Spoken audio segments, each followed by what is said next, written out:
दोस्तों नमस्कार, good morning, सुप्रभात। मैं Netram NR current GK classes में आपका स्वागत करता हूं। आज 31 जुलाई 2020 की करंट अफेयर्स लेकर आया हूं जो परीक्षा की दृष्टि से काफ़ी महत्वपूर्ण है। दोस्तों यहां पर मैं जो भी प्रश्न कराता हूं बहुत ही अच्छे लेवल के प्रश्न होते हैं जिनके परीक्षा में आने की संभावना अधिक से अधिक होती है। प्रश्न के साथ साथ मैं बहुत सारी जानकारी अलग से देता हूँ जिससे आपका स्टैटिक पोर्शन मजबूत होता है, जिससे आप परीक्षा में अच्छा स्कोर कर सकते हैं। दोस्तों इस वीडियो की पीडीएफ आपको टेलीग्राम चैनल के लिंक पर उपलब्ध हो जाएगी, जहां से आप वीडियो को जो पीडीएफ है वो डाउनलोड कर सकते हैं। टेलीग्राम जो चैनल की लिंक है वहां पर वीडियो भी आपको एक साथ मिल जाती हैं, आप वहां पर भी जाके वीडियो देख सकते हैं। दोस्तों हम बढ़ते हैं आज के पहले प्रश्न की तरफ। बहुत ही अच्छा प्रश्न है, बहुत ही इंपॉर्टेंट प्रश्न है। आज का जो पहला प्रश्न है ये देखिए, पहला प्रश्न है विश्व हेपेटाइटिस दिवस निम्न में से किस दिन मनाया जाता है। ऑप्शन है 10 जनवरी, 15 मार्च, 20 मई, 28 जुलाई। सही जो आंसर है ऑप्शन डी है। ऑप्शन डी इसका सही आंसर है। ऑप्शन डी इसका सही आंसर है 28 जुलाई। 28 जुलाई इसका सही आंसर है।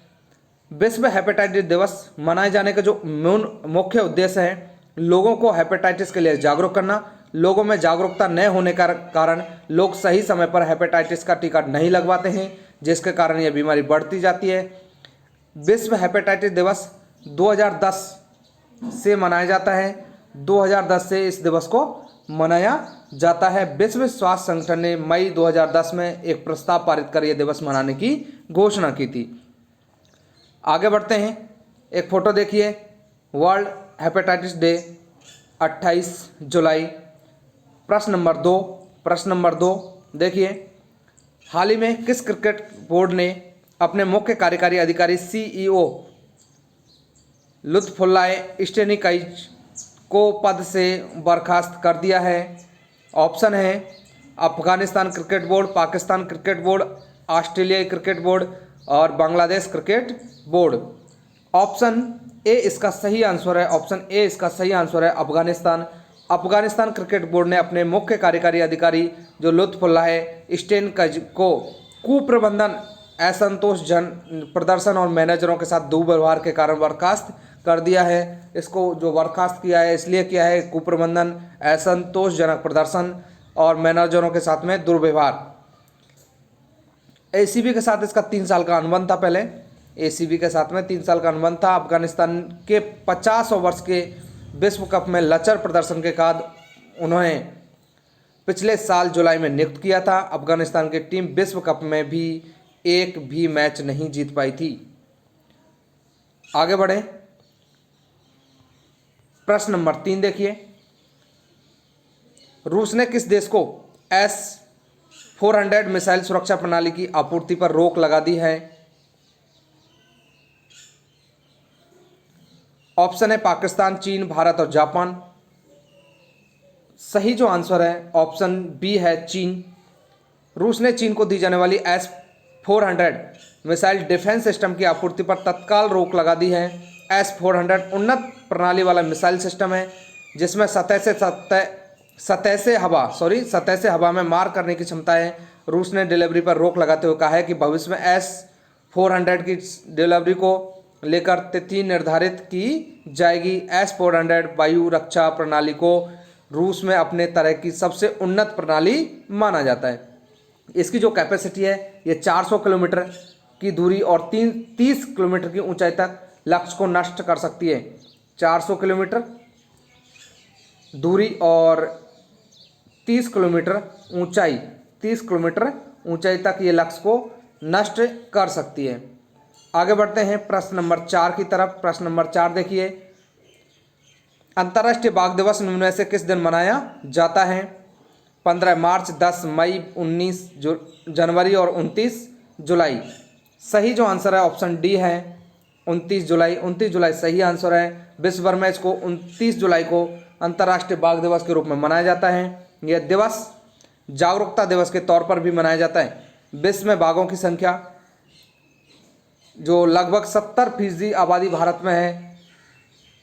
देश में 2967 बाघ हैं, जबकि पूरी दुनिया में 3900 जबकि पूरी दुनिया में 3900 बाघ ही बचे हैं। केंद्रीय मंत्री प्रकाश जावड़ेकर जो हैं के अनुसार देश में 30,000 हाथी, 3,001 सींग वाले गैंडे और 500 से ज़्यादा शेर हैं। आगे बढ़ते हैं, एक फोटो देखिए। इंटरनेशनल टाइगर डे 29 जुलाई। प्रश्न नंबर 5, संयुक्त राष्ट्र की रिपोर्ट ने हाल ही में चेतावनी दी है कि किस राज्य में IAS आतंकवादियों में उल्लेखनीय वृद्धि हुई है। ऑप्शन है बिहार, झारखंड, उत्तर प्रदेश और मध्य प्रदेश, पंजाब, हरियाणा, केरल और कर्नाटक। सही जो आंसर है ऑप्शन डी है। ऑप्शन डी है केरल और कर्नाटक। केरल और कर्नाटक सही आंसर है।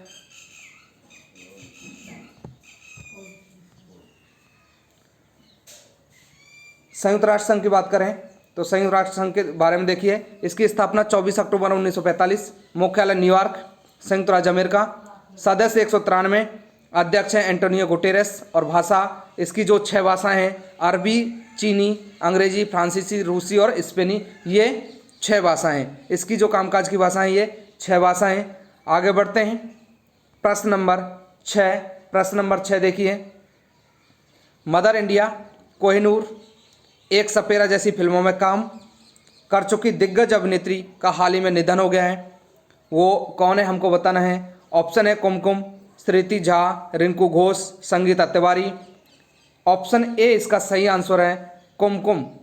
कुमकुम इसका सही आंसर है। दिग्गज अभिनेत्री हैं, इनका निधन हो गया है। वे 86 वर्ष की थी, 86 वर्ष की थी। कुमकुम ने साल 1954 में बतौर डांसर बॉलीवुड में कदम रखा था। कुमकुम फिल्म आर पार के गाने कभी आर कभी प्यार लगा तीजे नज़र में नजर आई थी।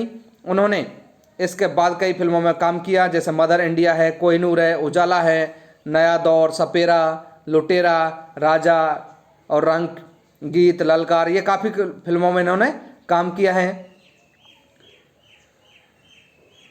फिल्म 1963 में एक फिल्म रिलीज हुई थी, गंगा मैया तोहे प्यारी चढ़ा ली वो।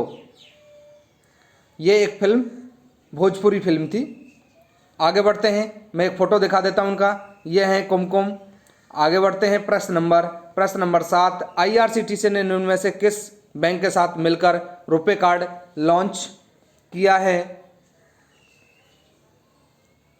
तो देखिए, ऑप्शन है भारतीय state bank, Punjab national bank, देना bank, bank of India.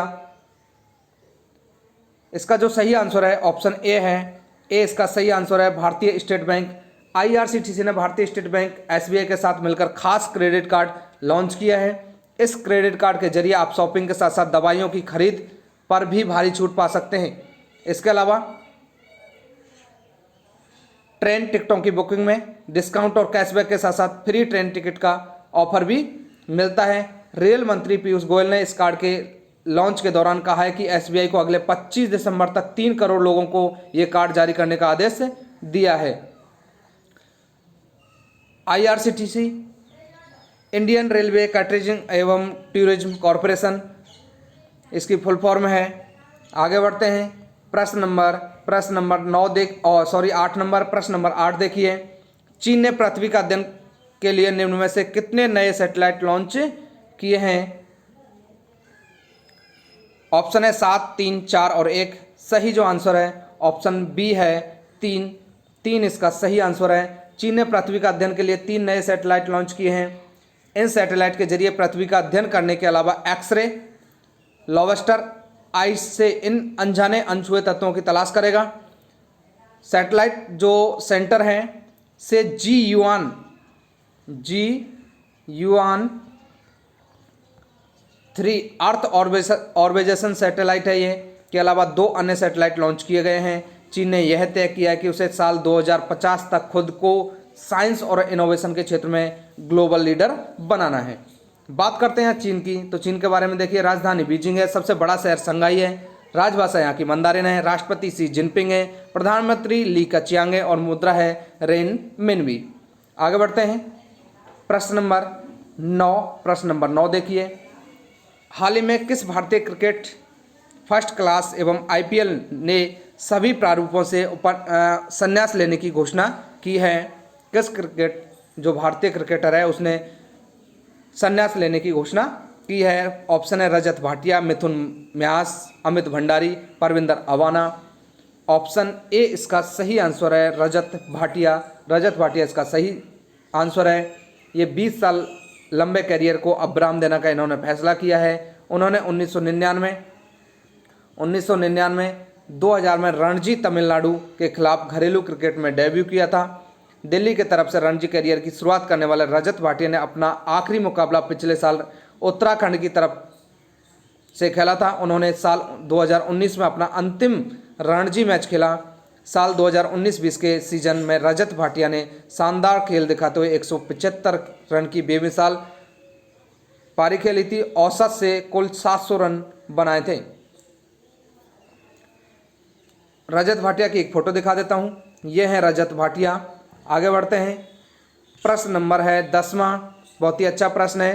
France से आए 5 राफेल विमानों की निम्न में से किस एयरबेस पर लैंडिंग कराई गई? तो Hindon airbase, Pathankot airbase, Ambala airbase, Gwalior airbase. तो इसका जो सही आंसर है आप सी है, अंबाला एयरबेस। अंबाला एयरबेस अंबाला हरियाणा में है। इन जो फाइटर विमानों की अंबाला एयरबेस पर 29 जुलाई 2020 को हैम्पिंग लैंडिंग कराई गई। विमानों का एयरबेस पर उतरने के बाद वाटर सैल्यूट देकर स्वागत किया गया था। भारतीय वायुसेना के बेड़े में शामिल होने के लिए 5 फाइटर जेट फ्रांस से 27 जुलाई 2020 को रवाना हुए थे। बता दें कि भारत और फ्रांस के बीच 36 राफेल विमान की डील हुई है। कुल 36 राफेल में से 30 लड़ाकू विमान हैं, जबकि 6 ट्रेनर विमान हैं जो ट्रेनिंग देंगे। ट्रेनर विमान 2 सीट वाले हैं। बात करते हैं हरियाणा की। हरियाणा की बात इसलिए करते हैं क्योंकि अंबाला एयरबेस है हरियाणा में।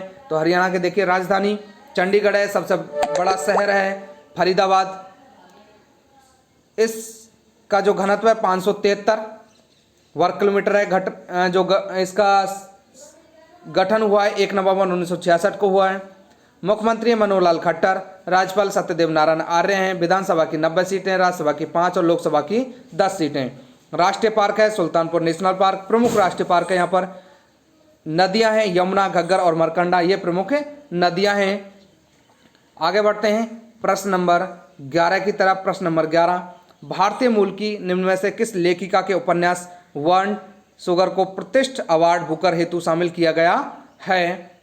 ऑप्शन है अवनी दोषी, मनु भंडारी, रमनिका गुप्ता, उषा प्रियवंदा। सही जो आंसर है ऑप्शन ए है अवनी दोषी। अवनी दोषी इसका सही आंसर है। दुबई में रहने वाली हैं, भारतवंशी लेखिका हैं।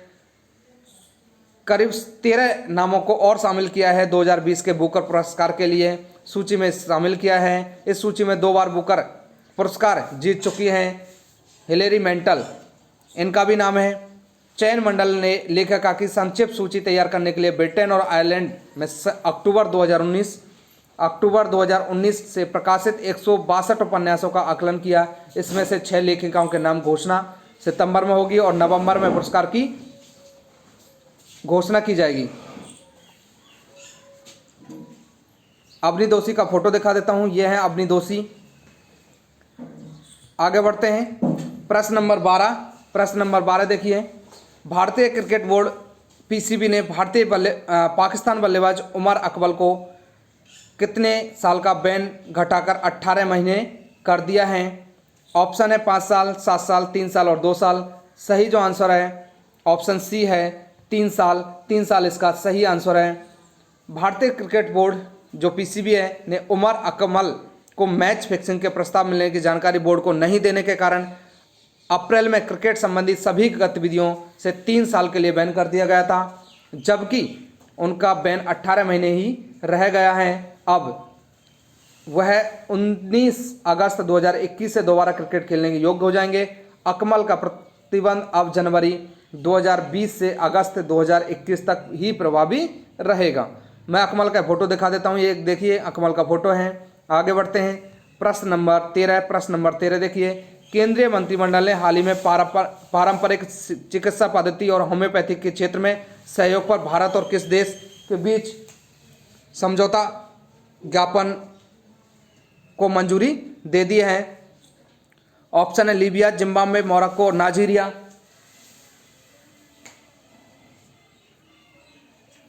सही जो आंसर है ऑप्शन बी है जिम्बाब्वे इसका सही आंसर है। ऑप्शन बी इसका सही आंसर है, जिम्बाब्वे। केंद्रीय मंत्रिमंडल ने हाल ही में पारंपरिक चिकित्सा पद्धति और होम्योपैथिक क्षेत्र में सहयोग पर भारत और जिम्बाब्वे के बीच समझौता ज्ञापन को मंजूरी दे दी है। प्रधानमंत्री नरेंद्र मोदी की अध्यक्षता में हुई केंद्रीय मंत्रिमंडल ने इस विषय पर भारत और जिम्बाब्वे के बीच हस्ताक्षर किए गए समझौता ज्ञापन को पूर्ण प्रभाव से स्वीकृति प्रदान कर दी है। इस समझौते का ज्ञापन का जो मुख्य उद्देश्य है वो समानता, आपसी लाभ के आधार पर दोनों देशों के बीच पारंपरिक चिकित्सा पद्धति के क्षेत्र में सहयोग मजबूत करना है, इसे बढ़ावा देना और विकसित करना है। बात जिम्बाब्वे करते हैं तो जिम्बाब्वे के बारे में देखिए, राजधानी हरारे है, पुराना नाम इसका था रोडेशिया, राजभाषा यहाँ की अंग्रेजी है, राष्ट्रपति एमरसन नंगावा है, प्रधानमंत्री है मार्गन स्वानगिराई और मुद्रा है यहाँ की डॉलर। आगे बढ़ते हैं प्रश्न नंबर 14 देखिए, बांग्लादेश का युवा तेज गेंदबाज काजी अनिक इस्लाम को 2018 में डोप परीक्षण में विफल होने के कारण राष्ट्रीय क्रिकेट बोर्ड ने कितने साल के लिए प्रतिबंधित कर दिया है? ऑप्शन है 3 साल, 4 साल, 1 साल और 2 साल। सही जो आंसर है इसका 2 साल है। ऑप्शन डी इसका सही आंसर है, 2 साल।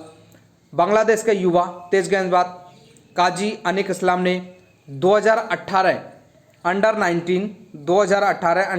19 विश्व कप में बांग्लादेश के लिए सबसे ज़्यादा विकेट लिए थे। उन्हें उसी साल नेशनल क्रिकेट लीग के दौरान प्रतिबंधित पदार्थ मैथमफेटामाइन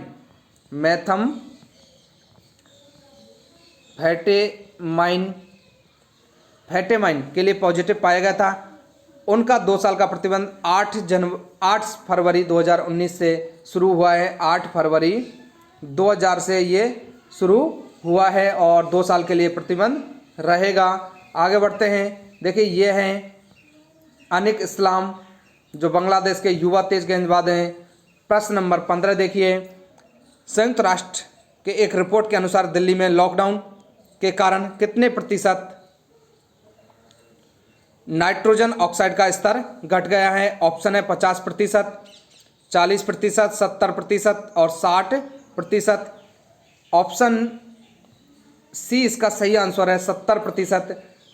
संयुक्त राष्ट्र की जो रिपोर्ट उसने दी है उसमें दिल्ली में कोविड-19 के लॉकडाउन के दौरान NO2 नाइट्रोजन ऑक्साइड का स्तर 70% घट गया है। रिपोर्ट में कहा गया है कि लॉकडाउन के दौरान नई दिल्ली में नाइट्रोजन ऑक्साइड का स्तर 70% घटा है। इसके अलावा बात करें चीन के शहरी इलाकों में 40% घटा है और बेल्जियम और जर्मनी में 20% घटा है। अमेरिका के विभिन्न इलाकों में 19 से 40% ये स्तर कम हुआ है।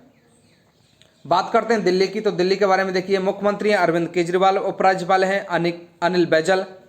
विधानसभा की 70 सीटें हैं, लोकसभा की 7 सीटें हैं। कुछ पर्यटन स्थल देखिए, लाल किला, कुतुब मीनार, हुमायूं का मकबरा, इंडिया गेट, जामा मस्जिद और लोर्ड्स मंदिर, ये यहाँ के प्रमुख मंदिर हैं। दोस्तों मैं आज प्रश्नों को रिवाइज नहीं कराऊंगा क्योंकि वीडियो लंबी हो जाएगी और मैं आशा करता हूँ वीडियो आपको अवश्य ही अच्छी लगी होगी।